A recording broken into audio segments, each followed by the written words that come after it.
स्वागत है बच्चों एसआर क्लासेस पे। आज हम लोग 10th क्लास के फिजिक्स का एक बहुत ही इंपॉर्टेंट टॉपिक पढ़ने जा रहे हैं जिसका नाम है इमेज फॉर्मेशन, प्रतिबिंब का निर्माण। हम लोग इस वीडियो में सीखने जा रहे हैं कि अवतल दर्पण में प्रतिबिंब का निर्माण हम कैसे कर सकते हैं। टोटल 6 केसेस बनते हैं, हम लोग सारे पढ़ेंगे एक एक करके। बच्चों ये है बहुत इंपॉर्टेंट टॉपिक है, तकरीबन हर साल एग्जाम में एक सवाल बनता है और बच्चे क्या करते हैं, इसे रटते हैं कि अरे हमने प्रतिबिंब, अगर वस्तु को यहाँ पे रख दिया तो प्रतिबिंब कहाँ बनेगा, इस तरीके से। तो बच्चों रटना नहीं है ना।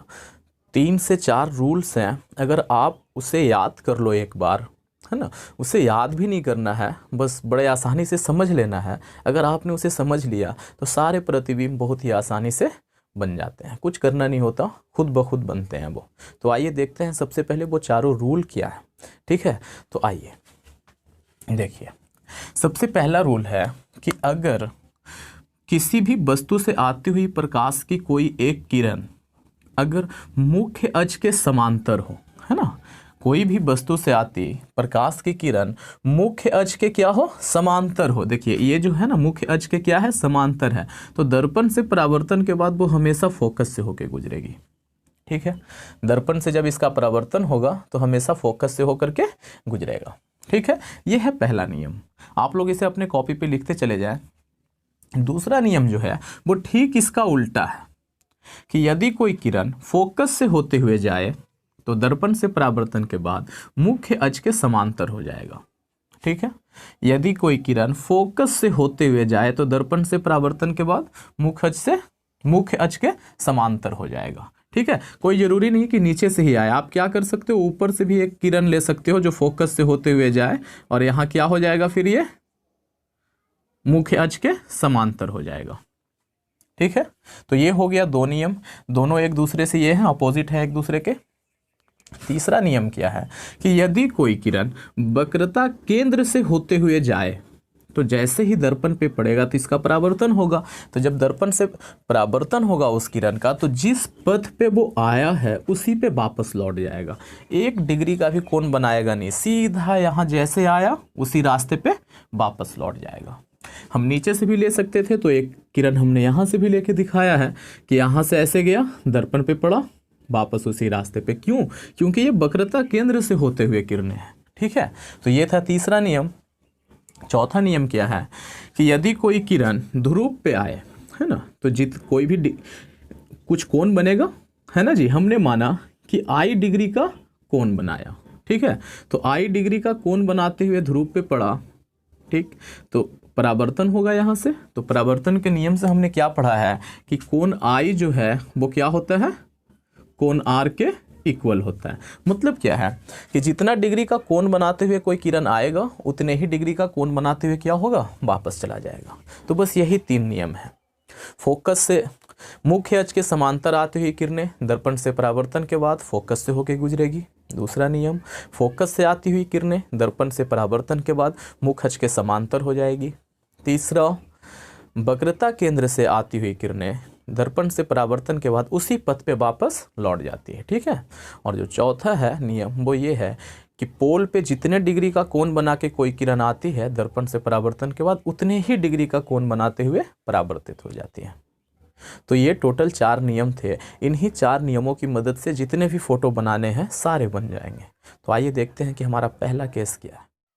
तो आइए देखते हैं कि जब वस्तु अनंत पे रखी हो तो उसका प्रतिबिंब दर्पण में कहाँ पे बनेगा। आइए देखिए, जब वस्तु अनंत पे रखी हो तो अनंत पे रखी वस्तु जो होती है वो बहुत दूर मान के चलते हैं हम लोग, बहुत ज़्यादा दूर है। तो वहाँ से जो आती हुई प्रकाश की किरणें हैं वो हम लोग मान लेते हैं कि वो किरणें क्या हो गई हैं, मुख्य अक्ष के समांतर हो गई हैं। तो ये देखिए, एक किरण आया, मुख्य अक्ष के समांतर आया, है ना। तो जब ये दर्पण से परावर्तित होगा तो कहाँ से जाएगा, फोकस से। तो ये हमने गुजार दिया इसे फोकस से, कोई खींचातानी नहीं करनी है इसके साथ, जैसे जा रहा है वैसे जाने दो। ठीक है, हमें प्रतिबिंब का निर्माण के लिए 2 किरण चाहिए होता है और जहाँ पे वो दोनों किरणें दर्पण से परावर्तन के बाद कटती है वही पॉइंट क्या होता है, उसका प्रतिबिंब होता है। ठीक है, तो आइए देखते हैं, हमें एक और किरण चाहिए तभी तो प्रतिबिंब का निर्माण होगा। तो एक और किरण हमने ले लिया, बहुत सारी किरणें आ रही होंगी ना, उसमें से 2 किरण ले लिया, एक और किरण ले लिया, तो वो किरण भी क्या होगा, मुख अक्ष के समांतर ही होगा, क्योंकि वो भी तो अनंत से ही आ रहा है ना। मुख अक्ष के समांतर है, तो मुख अक्ष के समांतर है, तो ये भी दर्पण से परावर्तन के बाद कहाँ से जाएगा, फोकस से। तो इसे भी हमने कहाँ से गुजार दिया, फोकस से गुजार दिया। ये देखिए, अब मैंने कहा जहां पे ये दोनों किरणें परावर्तन के बाद काटती हैं एक दूसरे को, वो क्या होता है, प्रतिबिंब होता है। तो कहाँ पे कट कर रहे हैं ये दोनों एक दूसरे को, एकदम फोकस पे कट कर रहे हैं। ठीक है, तो ये जो प्रतिबिंब बना वो कहाँ बना, फोकस पे बना। ठीक है, तो इतना करने के बाद हमारा काम खत्म नहीं होता, हमें इसकी प्रकृति बता देनी है कि प्रतिबिंब बना है कैसा। ठीक है, आइए देखते हैं कि इसमें क्या क्या बताना होता है। तो जो सबसे पहला काम बताना है वो ये बताना है कि ये कहाँ पे बना है। तो कहाँ पे बना है, एकदम फोकस पे बना है, तो कहेंगे फोकस पे बना है, फोकस पे बना है ना। दूसरे नंबर पर क्या है कि ये वास्तविक है या काल्पनिक है। तो अब कहोगे कि ये वास्तविक और काल्पनिक क्या होता है, तो अगर प्रतिबिंब दर्पण के बाईं ओर बने तो वो वास्तविक होता है, और दर्पण के दाईं ओर बने तो वो क्या होता है, काल्पनिक होता है। तो प्रतिबिंब दर्पण के बाईं ओर बना है ना, तो हम लोग कहेंगे कि ये क्या है, वास्तविक है। ठीक है जी।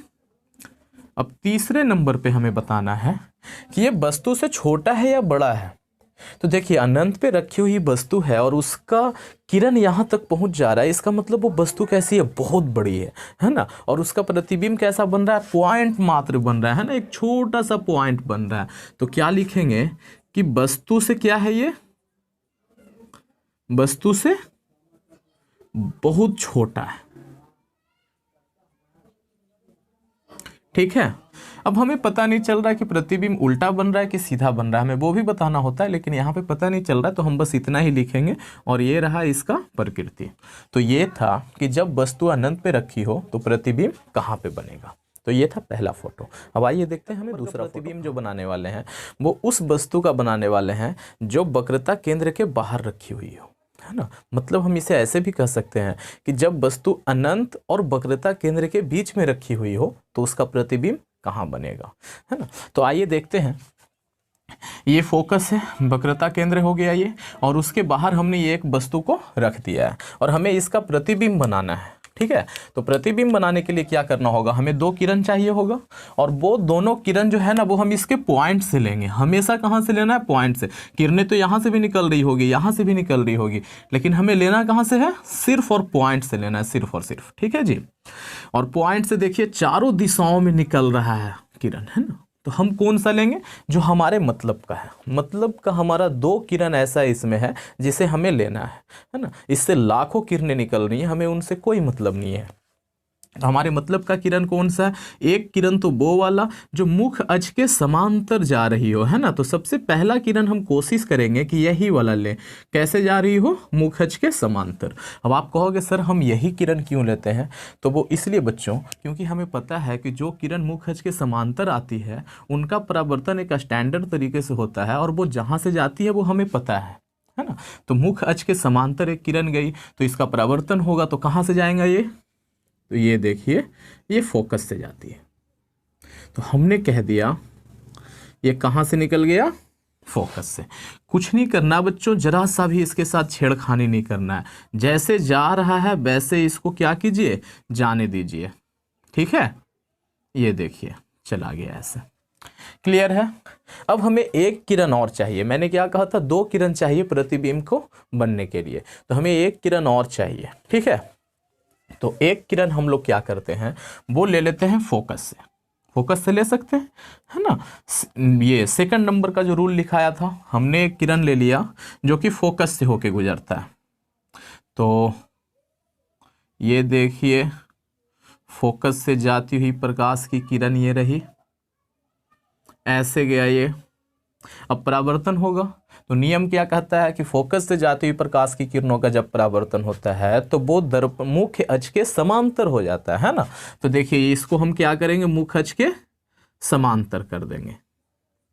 ये रहा समांतर, और मैंने कहा था कि परावर्तन के बाद जहाँ पे ये दोनों किरणें एक दूसरे को कट करें वही हमारा प्रतिबिंब होता है। तो कहाँ पे कट किया दोनों ने एक दूसरे को, तो देखिए इस पॉइंट पे कट किया, तो ये हमारा क्या बन गया, प्रतिबिंब। अब यहाँ से हम एक लंब डाल देंगे मुख अक्ष पे और वो हमारे प्रतिबिंब का ऊंचाई हो जाएगा। तो अगर हमने इस वस्तु को नाम ए बी दिया है तो प्रतिबिंब का नाम क्या हो जाएगा, ए डैश बी डैश। ठीक है, यही है हमारा प्रतिबिंब। ठीक है जी। अब देखिए हमें इसका क्या करना है, प्रकृति लिख देना है। तो प्रकृति कैसे लिखाएगा बच्चों, सबसे पहले वही कहाँ पे बना, तो कहाँ पे बना है, यहाँ पे हेडिंग दे दीजिए, ऊपर लिख लीजिएगा कि क्या लिखने जा रहे हैं, प्रकृति लिखने जा रहे हैं। तो कहाँ बना है, सी और एफ के बीच में, तो लिखेंगे सी और एफ के बीच में बना है। दूसरे नंबर पर क्या बना है, दर्पण के बाईं ओर बना है, तो इसका मतलब ये वास्तविक है। और साथ ही साथ देखिए इसका जो फेस है वो ऊपर है और इसका फेस कहाँ है, नीचे है ना, तो उल्टा बना है ना, तो हम लिखेंगे कि वास्तविक है और क्या है, उल्टा है। वास्तविक है और उल्टा है। तीसरे नंबर पे हमें क्या बताना है, इसका साइज बताना है, कंपेयर करके, तुलना करके वस्तु से। तो आप ही देखिए वस्तु यहाँ से यहाँ तक इतना बड़ा है और उसका जो प्रतिबिंब है वो इतना बड़ा है, दोनों में से बड़ा कौन है, देखने में ही लग रहा है कि वस्तु बड़ी है ना, तो हम लिखेंगे कि वस्तु से क्या है, ये प्रतिबिंब, हम प्रतिबिंब के बारे में लिख रहे हैं, है ना जी, तो लिखेंगे कि वस्तु से छोटा है। ठीक है, ये इसका 3 प्रकृति हो गया। इतना अगर आप कर देते हो तो आपके 2 नंबर कहीं नहीं जा रहे हैं और ये एग्जाम में पूछा जाता है बच्चों। तो देखिए रटने की कोई ज़रूरत है, अभी तक पड़ी इसको रटने की ज़रूरत नहीं ना, तो ऐसे ही बस आप रूल्स को याद रखिए और बड़े ही आसानी से प्रतिबिंब का निर्माण करते चले जाइए। तो आइए देखते हैं कि हम अगला प्रतिबिंब कैसे बना सकते हैं। तो आइए इस बार देखते हैं कि जब वस्तु वक्रता केंद्र पे रखी हुई हो तो उसका प्रतिबिंब कैसा होगा। ठीक है, तो देखते हैं। ये देखिए हमने एक दर्पण बना रखा है, ये फोकस है, वक्रता केंद्र है और वस्तु को रख दिया है उसके ऊपर। ठीक है जी। तो अब देखिए हम क्या करेंगे, हमें 2 किरणें चाहिए तभी तो प्रतिबिंब का निर्माण होगा। तो एक किरण हम ले लेते हैं जो कि मुख्य अक्ष के क्या है, समांतर है। मैंने कहा था कि कोशिश करना है कि मुख्य अक्ष के समांतर एक किरण को ले लिया करें। तो मुख्य अक्ष के समांतर ले लिया, दर्पण से इसका परावर्तन भी होगा। कहाँ से जाएगा ये परावर्तन के बाद, फोकस से जाएगा, है ना। तो ये देखिए हमने इसे गुजार दिया कहाँ से, फोकस से। बच्चों जब आप स्केल से खींचोगे तो काफ़ी अच्छा खींचेगा ये, और हो सके तो आप इसे ग्राफ कॉपी पे खींचा करें। ठीक है, तो ये देखिए हमने ऐसे खींच दिया। हमें एक किरण और चाहिए ताकि इसका प्रतिबिंब पूरा पूरा बन सके। तो हमें दूसरी किरण लेनी है, तो हम क्या करते हैं कि दूसरी किरण कहाँ से ले लिए, फोकस से ले लिए।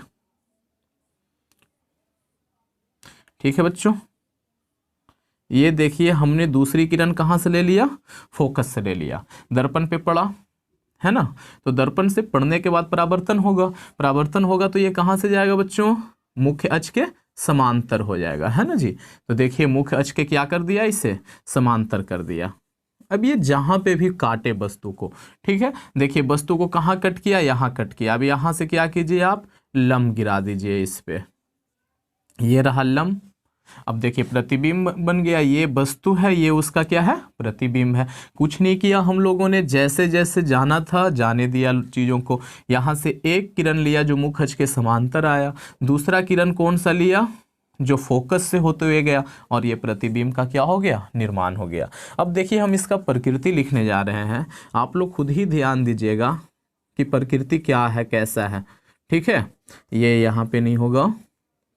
देखिए सबसे पहले क्या है, कहाँ पे बना, तो सी पे ही बना है ना, तो प्रतिबिंब कहाँ बना है, सी पर बना है।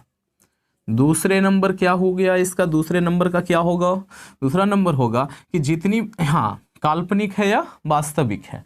तो देखिए दर्पण के बाईं ओर बना है तो वास्तविक है, और उल्टा बना है ना, इसका फेस यहाँ है और इसका कहाँ है, नीचे है, तो कहेंगे कि वास्तविक है और उल्टा है, वास्तविक और उल्टा। तीसरे नंबर पे क्या है, इसका साइज बताना है। तो साइज कैसा है, ये देखिए जितनी बड़ी वस्तु है उतना ही बड़ा ये देखने में लग रहा है ना, तो क्या लिखेंगे कि वस्तु के क्या है, बराबर है। ये रहा इसका प्रकृति। ठीक है, सबसे पहले तो सी पे बना है, वास्तविक है, उल्टा है और साइज में क्या है, वस्तु के बराबर है। ठीक है, तो ये था जब आपने वस्तु को कहाँ रखा, सी पे रखा। अगला देखते हैं कि जब वस्तु को सी और एफ के बीच में रखें तो कहाँ पे प्रतिबिंब बनेगा। मैंने पहले ही लिख रखा है यहाँ पे चीज़ों को। तो आइए देखते हैं। यहाँ देखिए, यहाँ से भी हमें दो किरणें चाहिए। तो सबसे पहले किरण हमने कौन सा ले लिया, जो मुख अक्ष के समांतर जाती हो। दर्पण से परावर्तन होगा, सॉरी ये बाहर चला गया। तो कहाँ से जाएगा बच्चों, ये फोकस से होते हुए जाएगा, है ना। ये देखिए हमने गुजार दिया, ये फोकस से होते हुए बाहर चला गया। हमें एक किरण और चाहिए, और वो किरण हमें कहाँ से मिलेगा, या तो हम फोकस से ले ले या तो पोल से ले ले। हमारे पास ऑप्शंस होते हैं, है ना, 2 से 3 ऑप्शन होते हैं। यहाँ भी हम क्या कर सकते थे, एक किरण फोकस से ले सकते थे, यहाँ पे भी हम ये पोल से ले सकते थे। यहाँ भी क्या कर सकते हैं, एक तो फोकस से ले सकते हैं और दूसरा क्या ले सकते हैं, पोल से। तो हम देखिए कौन सा ले लेते हैं, हम फोकस से ही ले लेते हैं। बहुत ही आसानी से फोटो बन जाएगा। आप चाहो तो पोल से भी ले सकते हो। तो ये देखिए सीधा चला जाए, बस ये रहा, हमने ले लिया फोकस से। तो जब फोकस से गया तो अब ये क्या होगा, मुख अक्ष के समांतर हो जाएगा। तो समांतर लाइन खींच दीजिए आप, बस एक खिंचा गया ये समांतर लाइन। ठीक है, ऐसे आया और यहां से ये चला गया। तो मुख अक्ष के समांतर हमने एक लाइन खींच दिया। दोनों ने एक दूसरे को कहाँ कट किया, इस पॉइंट पे कट किया। तो यहां से क्या कीजिए, एक लंब डाल दीजिए इस पे। ठीक है, लंब डाल दिया। तो देखिए प्रतिबिंब कहाँ बना है, सी के बाहर बना है। कुछ किया हम लोगों ने, जबरदस्ती की इसके साथ नहीं की, फिर भी प्रतिबिंब खुद ब खुद बन रहा है। बस हमने क्या किया है, रूल्स याद रखे हैं। ठीक है, बस उसी रूल्स के अकॉर्डिंग हम यहाँ पे लाइंस ड्रॉ कर रहे हैं और वो प्रतिबिंब खुद ब खुद बनते चला जा रहा है। अब हम इसका क्या करेंगे, प्रकृति लिखेंगे। तो सबसे पहले क्या हो जाएगा, ये तो कहाँ बना है, सी के बाहर बना है। तो लिखेंगे कि वक्रता के, सी को क्या बोलते हैं, वक्रता केंद्र बोलते हैं, वक्रता केंद्र के बाहर बना है ना। दूसरे नंबर पर क्या बनेगा, वास्तविक है और साथ ही साथ उल्टा है। तो दूसरा प्रकृति क्या हो गया, वास्तविक और उल्टा बना है ना, ये जरूर लिखना बच्चों। तीसरे नंबर पे क्या है कि तीसरे नंबर पे हमें इसका क्या बताना है, साइज बताना है। तो देखिए वस्तु का साइज ये है और प्रतिबिंब का साइज ये है। दोनों में से बड़ा कौन दिख रहा है, खुद ऐसे ही दिख रहा है कि ये बड़ा है ना। तो लिखेंगे कि वस्तु से क्या है, ये बड़ी है,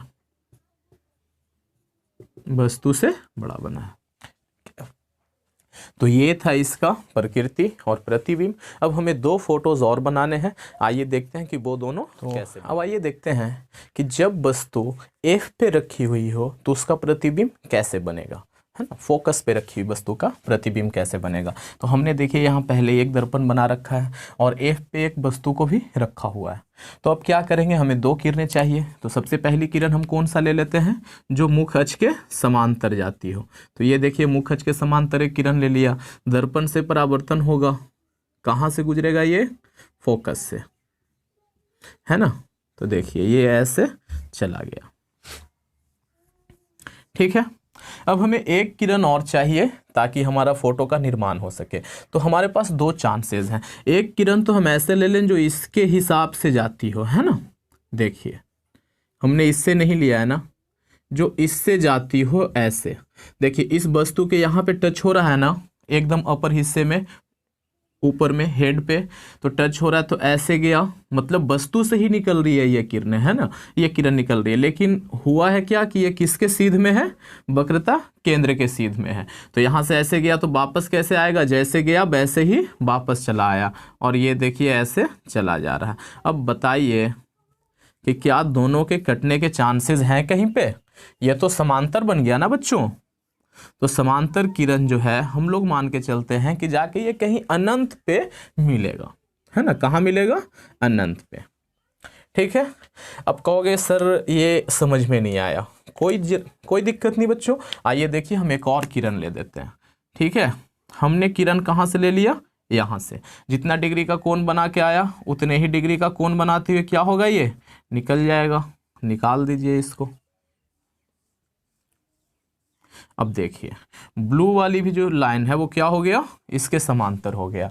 ठीक है, तो हम ऐसे भी किरण ले सकते हैं, ऊपर से भी ले सकते हैं और ये पोल से भी ले सकते हैं, और बहुत ही आसानी से हमारा फोटो का निर्माण हो जाएगा। तो बच्चों यहाँ पे जो हम मान के चलते हैं कि प्रतिबिंब कहाँ पे बनेगा, अनंत पे बनेगा। ठीक है, तो देखिए हम उसका ये लिख देते हैं, प्रकृति लिख देते हैं। तो सबसे पहले क्या हो जाएगा कि कहाँ बनेगा, है ना, तो अनंत पे बनेगा। दूसरा वस्तु से बहुत बड़ा बनेगा, है ना, वस्तु से बहुत बड़ा बनने वाला है। और इसके बाद हम बता नहीं सकते कि वो सीधा बनेगा कि उल्टा बनेगा, तो हमें नहीं पता वो सीधा है या उल्टा है, लेकिन हाँ एक चीज हम बता सकते हैं, वो क्या है कि वास्तविक बनेगा, है ना। तो ये रहा वास्तविक, तो ये था इसका प्रकृति। ठीक है जी, देखिए वास्तविक को हम कैसे बता दिया, क्योंकि ये दर्पण के बाएं हिस्से में ही बनना है तो वास्तविक बनेगा। ठीक है, अनंत पे बनेगा, और अनंत पे बन रही वस्तु का साइज जो होता है वो बहुत बड़ा होता है, हम ऐसा मान के चलते हैं। तो वस्तु से बहुत बड़ा, अनंत पे और वास्तविक बनेगा। ठीक है, अब हमें सिर्फ एक और प्रतिबिंब का निर्माण करना है, और वो है कि जब वस्तु को हमने P और F के बीच में रखा हुआ है, ये है P और ये है F, इसके बीच में रख दिया है, तो प्रतिबिंब कैसा बनेगा। बच्चों सबसे ज़्यादा बार एग्जाम में यही पूछा गया, इसलिए मैंने इस पर स्टार लगा रखा है। ठीक है, ये थोड़ा सा स्पेशल है, क्योंकि ये एक ऐसा प्रतिबिंब है जहाँ पे प्रतिबिंब जो है वो काल्पनिक बनता है। ठीक है, और इसी को बार बार पूछा जाता है। ठीक है, तो आइए देखते हैं कैसे बनता है। हमने P और F के बीच में रखा, बीच में रखने का मतलब ये नहीं कि आप स्केल लेके एकदम बीच में ही रखो, कहीं भी रख सकते हो, दोनों के बीच में होना चाहिए। ठीक है जी, हमने एक प्रतिबिंब ले लिया, सॉरी एक किरण ले लिया जो कहाँ से गया, मुखज के समांतर गया। दर्पण से परावर्तन होगा इसका, तो कहाँ से जाएगा वो किरण, ये ऐसे चल दिया ये। ठीक है, अब हमें एक किरण और चाहिए, तभी तो प्रतिबिंब का निर्माण होगा। हमने वो किरण कहाँ से ले लिया, पोल से ले लिया। इतना डिग्री का कोण बनाते हुए आया, उतने ही डिग्री का कोण बनाते हुए इसको क्या किए, निकाल दिए। ठीक है, अब आप लोग देखिए कि हम इसे जितना मर्जी आगे बढ़ा ले, कभी ये एक दूसरे को कट करेगा, नहीं करेगा, क्योंकि जैसे जैसे ये आगे बढ़ते जा रहा है, इनकी बीच की दूरी भी क्या हो रही है, बढ़ती चली जा रही है, तो ये कट नहीं करेगा, है ना। तो ऐसे सिचुएशन में हम क्या करते हैं कि इनके सीध में इन किरणों को कहाँ बढ़ाते हैं, पीछे की ओर बढ़ाते हैं। देखिए ऐसे बढ़ा दिया, और इनके सीध में क्या किया, इसे बढ़ा दिया। देखिए एक ऐसा पॉइंट आया जहाँ पे क्या हुआ, इन किरणों ने एक दूसरे को कट कर दिया। देखिए यहाँ कट किया, हम यहाँ से क्या करते हैं, लंब डाल देते हैं। बच्चों आप कॉपी पे करोगे बहुत अच्छे से बनेगा। ठीक है, हमने यहाँ पे क्या कर दिया, लंब डाल दिया। तो देखिए प्रतिबिंब कहाँ बना, दर्पण के दाईं ओर बनाना, तो कैसा प्रतिबिंब है ये, काल्पनिक प्रतिबिंब है, और इसीलिए इसे बार बार पूछा जाता है। यहाँ से एक और सवाल उठता है कि उस दर्पण का नाम बताइए जिसमें काल्पनिक प्रतिबिंब बनता हो। तो कौन सा दर्पण है वो, अवतल दर्पण है, जहाँ काल्पनिक प्रतिबिंब का निर्माण होता है ना, वास्तविक भी बनता है और काल्पनिक भी बनता है। तो देखिए अगर हमें इसका प्रकृति लिखना हो तो क्या लिखेंगे, लिखेंगे कि ये दर्पण के दाईं ओर बन रहा है तो काल्पनिक है ना। और क्या है, ये देखिए सीधा है, जिधर इसका हेड है उसी साइड पे इसका भी हेड है, तो क्या लिखेंगे, सीधा है। और तीसरे नंबर पे क्या लिखेंगे कि वस्तु से बड़ा है। ठीक है, तो ये रहा इसका पूरा प्रकृति। ठीक है, तो ये हमने सारा कुछ कर लिया। 6 केसेस बनते थे, 6 के 6 मैंने बना के दिखा दिया। अब आप लोग एक बार थोड़ा सा ओवरव्यू ले लीजिए ताकि आप लोगों को समझ में आ जाए। ये देखिए आप लोग इसे अच्छे से नोट कर लीजिए अपने कॉपी पे, 6 के 6 केसेस को। देखिए हमने एक दर्पण बनाया, अवतल दर्पण है ये, और ये इसका मुख्य अक्ष है ना, ये इसका पोल है, ये फोकस है, और ये इसका वक्रता केंद्र है। देखिए जब वस्तु कहाँ अनंत पे था तो उसका प्रतिबिंब कहाँ बना, फोकस पे। प्रतिबिंब का निर्माण कहाँ से स्टार्ट हो गया, फोकस से। फोकस के इधर एक भी प्रतिबिंब नहीं बनता है, मतलब इस हिस्से में प्रतिबिंब कभी नहीं बनता, ये हिस्से में ध्यान रखिएगा। इस हिस्से में प्रतिबिंब कभी नहीं बनता। उसके बाद हमने क्या किया कि वस्तु को कहाँ रखा, यहाँ रखा। ठीक है, तो जब हमने वस्तु को यहाँ रखा तो प्रतिबिंब कहाँ बना था, इसके बीच में, इन दोनों के बीच में।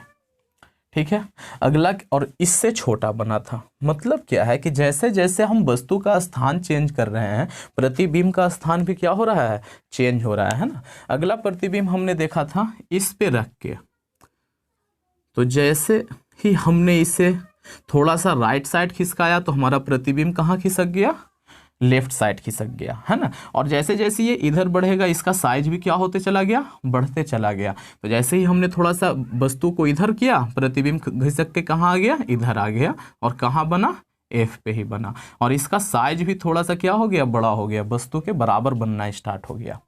ठीक है, जैसे ही हमने वस्तु को कहाँ रखा, यहाँ रखा, सी और एफ के बीच में रखा, प्रतिबिंब हमारा यहाँ से खिसक के कहाँ आ गया, यहाँ आ गया, और जितनी बड़ी वस्तु है उससे बड़ा प्रतिबिंब बन गया।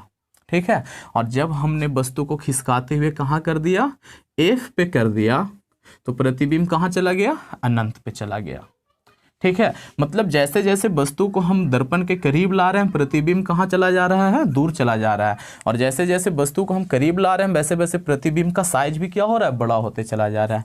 और एक ऐसा केस आया कि जब हम वस्तु को कहाँ रखे, इन दोनों के बीच में रख दिए, तो प्रतिबिंब कहाँ बन गया, पीछे जा करके बैक साइड में बन गया। तो ये था टोटल इसका ओवरव्यू। इसके अलावा और कोई केस बनता नहीं है। तो अब मैं उम्मीद करता हूँ कि आप लोगों को ये वीडियो बहुत पसंद आया होगा और आप समझ भी गए होंगे। तो अगर सच में वीडियो पसंद आया है तो इसे लाइक करें, दोस्तों में शेयर ज़रूर करें और चैनल को सब्सक्राइब कर लें। Thanks for watching. बने रहिए SR क्लास के साथ।